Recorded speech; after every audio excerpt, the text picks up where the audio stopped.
Ugogo uPhephu Manganyi uthi wafika eKliptown ngonyaka u1962 kanti akazi ukuthi ubani ozomlekelela ekuthena alandelele indaba yendlu ayibhalisela njengoba esesele yedwa nezingane zakhe sezashona. Inkinga lezi ngihlangana kunazo la. Ngifike kudala impela la 1962. Nanamhla ngisahleli la ngiyazihluphekela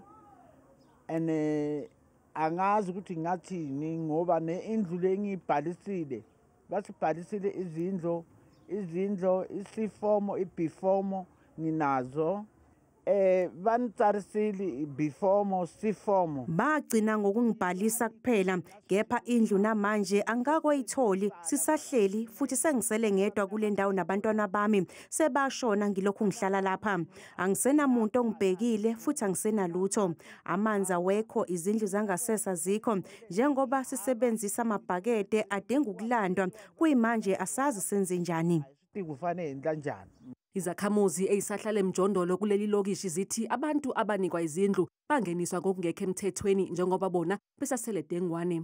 Ndibelana 1986 ndiloko ndihlala kwiJojombe ndihlala kulo.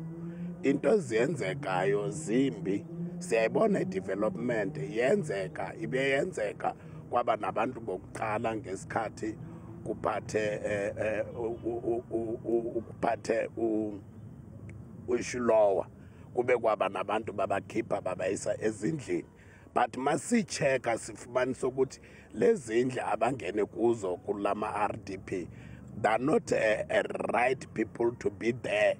Nakuba leli lokishi lisadonsa kanzima intsha yona kubukeka isinamathuba angconywana njengoba yakhelwa isakhiwo sokuba ikwazi ukuyibandakanya ezinhlelweni eziyithuthukisayo.